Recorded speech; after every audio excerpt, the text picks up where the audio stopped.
Vous pensez que le créateur de Mario confirmé à la Japan Expo, ça fout la pitch? Ça tombe bien, nous aussi.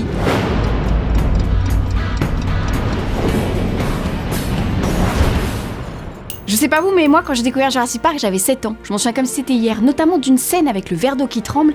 Bref, je vous raconte ma vie là. Enfin bon, tout ça pour dire que Jurassic Park c'est sacré et qu'on était assez curieux de découvrir Jurassic World. Fort heureusement, Colin Trevorrow, Chris Pratt, Omar Sy, Bryce Dallas Howard, ils sont tous fans de Jurassic Park. Ils nous ont d'ailleurs raconté la première fois qu'ils avaient découvert le film de Steven Spielberg. Vous voyez, je suis pas la seule à raconter ma vie. The night before, there was a midnight screening because my friend had made the popcorn at the theater, and so I snuck out of the house and I put the pillows underneath the covers, and I got into the car and put it in neutral and rolled it down the hill, and I went to the theater, and it was this big old movie palace, beautiful theater near my home near San Francisco, and it was just the two of us sitting in the middle of this massive theater, and the sound was so huge, and what it taught me, it wasn't my childhood film where I was, a wide-eyed little kid. It was that I was a teenager. I was thinking about girls. I already kind of figured out like I knew everything, and it regressed me back to being an 8-year-old, and it showed me the power of Steven's films and just film in general to take you back to an earlier time and make you feel like a child.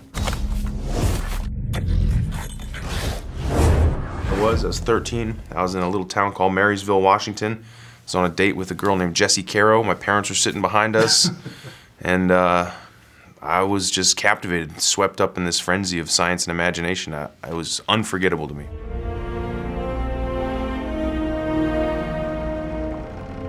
What do they got in there, King Kong? Moi j'avais 15 ans je crois, et c'était à la sortie de l'école. Je suis allé voir ce film-là, comme tout le monde, avec beaucoup d'impatience parce qu'on attendait, parce qu'on avait vu la bande-annonce qui nous avait donné envie.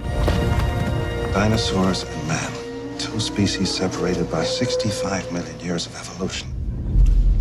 I left the theater feeling absolutely shell-shocked. I mean, I had, like everyone else, I had never seen anything like that before. What Steven Spielberg created with the first film, and I remember thinking as well, man, I feel like there might be real dinosaurs out there, because that's just, what I'm seeing looks like real dinosaurs to me. Welcome to Jurassic Park. Alors évidemment, Steven Spielberg a gardé la main sur le projet puisque c'est lui qui produit Jurassic World. Ils ont d'ailleurs travaillé en étroite collaboration avec Colin Trevorrow. L'objectif, donner une âme au film tout en se démarquant un peu de ce qui avait été fait 22 ans plus tôt et de ce que les spectateurs avaient adoré. He worked very closely with us on the story and on the screenplay when Derek Connolly and I were writing, and he very much cared that I make something that was original to me and that would reflect my soul and not his. And because he knew I very naturally was going to bring in elements from Jurassic Park, but he knew how I didn't want to be derivative, and I wanted to make something that felt like a new movie and very subtly work in the references to the earlier films. Et bonne nouvelle, Steven Spielberg a adoré le film. Hein. En même temps, on l'imaginait mal dire le contraire. Écoutez.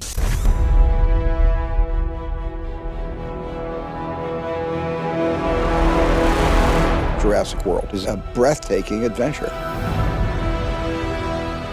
It goes down an original road which none of the other movies ever dared to travel. We have a new attraction, our first genetically modified hybrid. Colin was the right person to direct Jurassic World. And action! He was completely enthusiastic as a filmmaker and as a fan, but also he had a story to tell.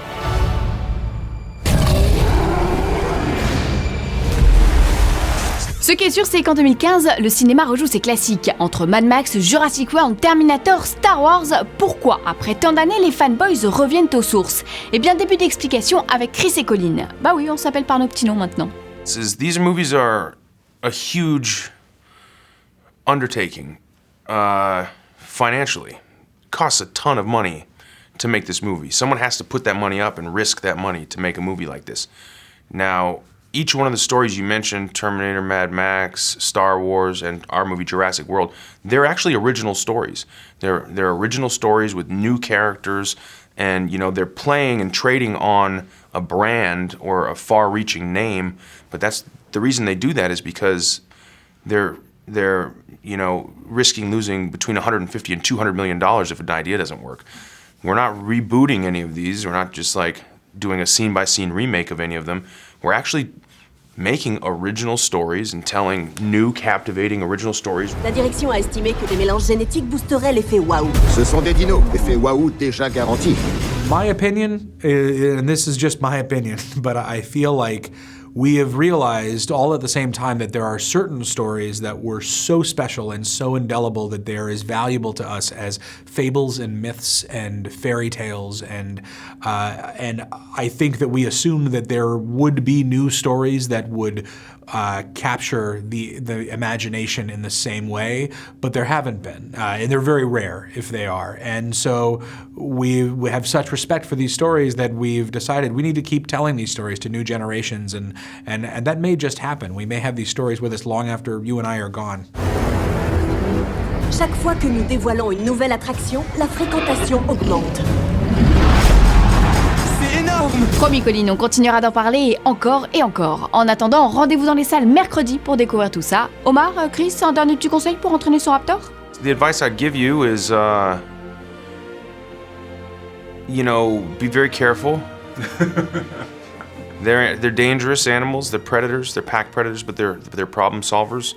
I think we determined through our work that, and by we I mean our characters, determined that they respond best to positive affirmations and not negative consequences. They're pack animals, but they're animals. They're wild animals, and so they're unpredictable. And if you were going to train them, I'd say imprint yourself on them very early. Spend the time with them, but give them a great deal of respect, because if you turn your back, they'll kill you. Il n'est pas question de contrôle, on reste là. C'est une relation basée sur le respect.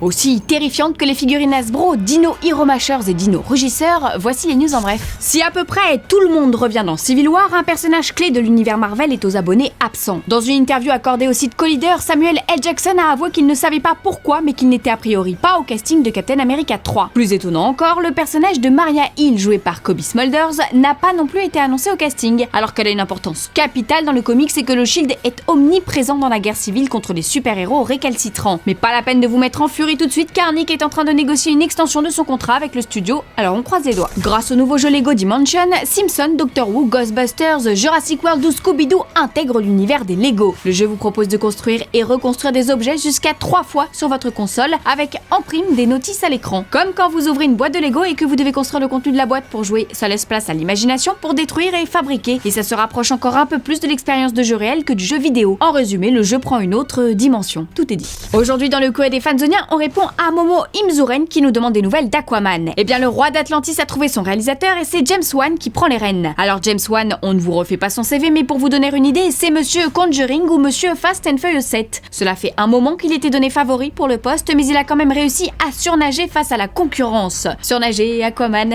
Oh, je vous l'ai déjà dit, le vendredi, c'est blague pourrie. Bon, et sinon le film est toujours prévu pour juillet 2018. À l'écriture, pas un, mais 3 scénaristes à qui l'on doit déjà 300, Gangster Squad, Mud et Castle. Quant à Aquaman, nous devrions le rencontrer dès Batman vs Superman en mars de l'année prochaine, en Bat-Mars même. Fanzone, c'est fini pour aujourd'hui, mais vous pouvez nous retrouver sur YouTube en vous abonnant à la chaîne Fanzone et à la chaîne Allociné.